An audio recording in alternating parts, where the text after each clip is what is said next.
Competitive Halo is back after being gone for years, and the first LAN has kicked off, but it hasn't started without any sort of drama precipitating it. What kind of drama? Well, the cheating kind. A Sentinels Halo player has been suspended from play for over a month, and honestly, the entire thing got kind of messy.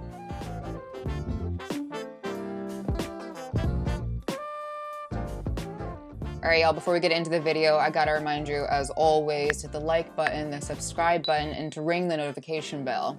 If you don't, I can't show you my grunt impression that I've been working really hard on. So, in case you've been living under a rock, Halo Infinite is out and a lot of people are playing it. First we had a surprise multiplayer launch, and then we've had the campaign launch. I did promise the guys I would not make this video about my thesis about how Cortana has had the worst character development ever. If you guys want to see that, let me know down in the comment section below, because I have many thoughts and slides. But I digress. Competitive Halo is back, and it's back in full force. Sentinels beat Optic Gaming in the grand finals of the North America HCS Raleigh qualifier after a bracket reset, stopping Optic Gaming from three-peating. Sentinels have done the unthinkable. From losers bracket, I don't know, 12? They've managed to win back to back to back to back to back to become grand final champions, and they will be the #1 seed, Bravo, going into Raleigh. Sentinels would then go on and win the Esports Arena 25K Invitational. So we had the intensity, we had the drama, or at least we thought we had the drama. See, this specific tournament was to determine seeding for Halo Infinite's first LAN event, which just started. So Sentinels won and were the qualifying champions, with Optic Gaming as the #2 seed, but the story doesn't end there. See, the gameplay was done, but apparently something was off. Remember, this was playing for seeding for the first LAN tournament, which means this was played online, which means ping is involved. And I'm not going to explain to you what ping is, because our crack team did that already for like 15 minutes, so Dimitri, take it away. What exactly is ping? Ping is used to measure the latency, or amount of time it takes to send and receive a packet of data between two devices, such as your computer and a game's servers. And most importantly, ping is measured in milliseconds. So how does ping relate to this story?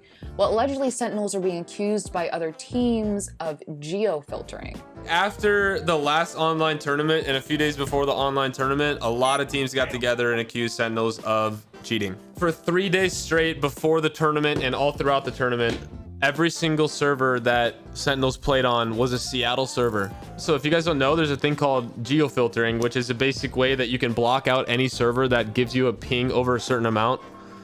And people were accusing Royal 2 of using a geo-filter because he's from Saskatchewan, Canada. Snipedown, who plays for FaZe, made an entire video explaining exactly what these accusations entail, using VODs, and trying to show exactly what Sentinels were being accused of.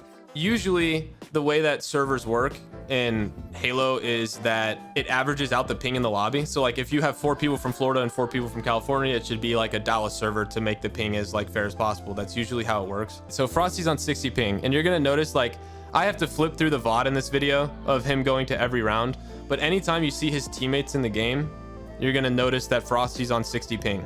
If you're confused, that's okay. A TLDR is that a Sentinels player, Royal 2, was accused of geo-filtering, which means he would get better ping because he lived farther away from servers than his teammates or other players. Basically, he's accused of forcing his matches onto a specific server, which not only benefited him, but created a disadvantage for his opponents. If you play Valorant, like I do with friends across the country, you might have had these conversations about, hey, are Texas servers okay, or should we go to Virginia servers? Basically, it's like that, but with competitive integrity involved, because what might be good for one team might be horrible for another. So there was lots of murmuring, even allegations of Royal 2 deleting VODs. It was messy. Basically, Snipedown said that after the tournament, the team was confronted about geo-filtering, and Royal 2 went ahead and deleted his VODs. And then it got messier. On December 12th, 2021, we got a tweet from the official Halo Championship Series Twitter that linked to a statement that read, following the NA Kickoff Qualifier 12-1 tournament on December 1st and 2nd, 2021, a number of players raised allegations that Sentinels had forced the game to select a server, resulting in abnormally high ping for players in the game lobby.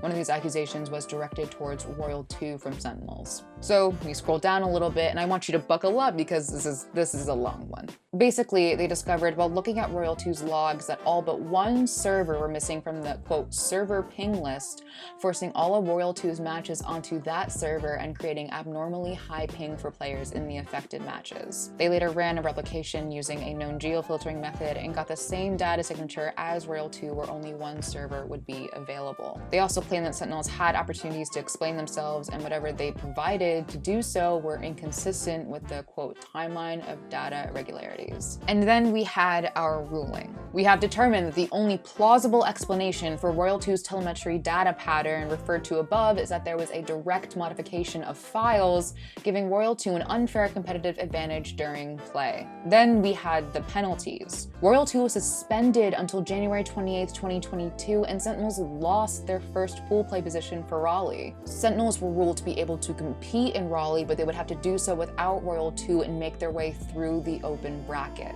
Almost immediately, there was some confusion from Sentinels, and then some more confusion. Frosty was implying that the whole thing just didn't make sense. There were allegations of an unfair judicial process from the players. Lethal on Twitter said that the team would not be attending the tournament, as well as saying that they found out about the ruling's details via the tweet like everyone else. Later, Royal 2 posted his statement on Twitter. Via a tweet longer, he explained that, quote, during the launch of Halo Infinite, I was experiencing extremely high ping with the central server. I changed my settings to use the West Coast server, but failed to turn it off for the NA kickoff qualifier. While this was corrected before last night's esports arena tournament, I understand the issues my oversight caused for the qualifier. I truly did not realize the impact this decision would have, and for that I am deeply sorry and apologize to my fans and wish my teammates the best of luck in Raleigh. So Sentinels are competing in Raleigh. In fact, the person they brought in to fill in their roster is from a little organization known as Optic Gaming. Does that ring a bell? The team that placed second to Sentinels, the one I mentioned earlier? So Formal will be taking Royal 2's spot this weekend as a fill for the Sentinels Halo roster. He made it clear that he was still loyal to Optic Gaming and said that this weekend should be a spicy one.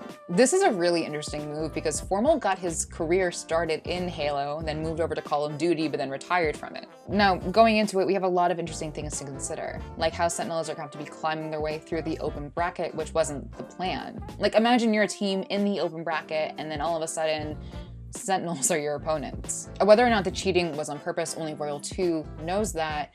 It does bring up a lot of interesting points about playing esports during a pandemic. Obviously, for safety reasons, we all can't constantly get together, so we go online. But stories like this are making people aware that in the age of online competitive play, that there is a possibility that even lag itself can be used as a tool for cheating. Get into the video, I gotta remind you, as always, to hit the like button, the subscribe button, and to ring the notification bell. If you don't, I won't drop into my Jersey accent when saying this line like I just did right now. You'll never get to hear it again. I won't talk like this ever. But if you guys want to see that, let me do.